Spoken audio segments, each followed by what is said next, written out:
Love smarter, not harder. Today's question. Hello, Dr. Karen. I matched with a guy on a dating app in mid-March, and we've been texting, talking on the phone, and FaceTiming since then. We both live in Tampa, but he's been away at a job in Miami since mid-April, and we'll be there for 2 more weeks, but that's fine because of COVID. Well, recently, while he's been in Miami, he was diagnosed with diabetes. Do you have any pointers on how I can show support to him without overwhelming him? So, I have 1 question and 2 thoughts. My first question is, how has he presented this information to you? Because that's going to tell you a lot. You guys are still in the early days of this relationship and you haven't been able to connect face to face because of COVID. So you're still very, very early in the process of getting to know each other.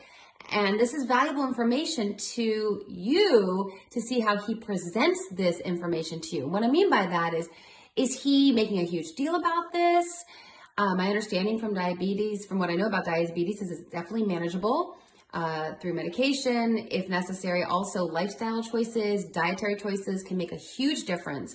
So I'm curious how he's presenting this to you. Like, oh, I got diagnosed with diabetes. That's really surprising, but now I got to really crack down on my diet and I got to become more active and I got to da-da-da. Or is he making it like, oh my gosh, I have diabetes? And is he making an hysterical situation, which he's then offering to you as like, hey, fix this problem for me? Like, I'm really curious to know how he has shown this and presented this to you, because I think it will be very telling as far as how he manages crises or unexpected situations. And that's valuable information to learn early in a relationship. My 2 points are, 1, since it is early days, you're still setting the tone for how you guys are going to function. And I would say that you don't need to do a whole lot about this. And why I say that is because when we're early in a relationship, we want to be 2 strong, independent, emotionally healthy individuals coming together. We don't want to create a dynamic where, oh my gosh, he's sick and needs help, and you're going to be Florence Nightingale swooping in to save the day. Because if you establish that dynamic, then, and if he responds to that, then you've got a man-child who's looking for a mommy to help him manage his life and manage his health and manage everything. And if you do swoop up with that energy and he doesn't like it, then he's going to feel smothered. He's going to feel like you're mothering him. And for most healthy men, that's not sexy. They're not looking for that. So you want to communicate to him what we assume about him, because we don't really know him that well yet, but we're assuming that he is a fully functioning adult, emotionally healthy and psychologically mature. So we're going to communicate to him that he's got this. It's his life, his body, his health, and he's got this. And of course, you'll be supportive, but you're not going to go and Google online all the things you can do to help him. And that's established as something that almost can get into what we call codependence, which is a conversation for another day.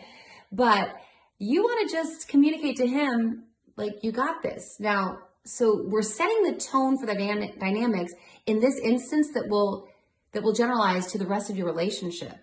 And unless you want to be babying a guy because he wants to be babied, which to me is not sexy, and I don't think you want that, then make sure that you communicate, oh, that's interesting. Well, okay, tell me more about that. And sure, be interested, be caring, be concerned, but don't provide the energy or swoop in with some energy of like, oh, I got this, baby, I'm going to fix this for you.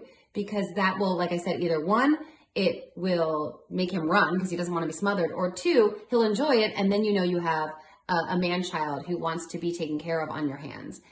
And the second question I have, second point I have is that, yeah, you absolutely can do some tangible things that are supportive without, again, creating this massive dysfunctional dynamic.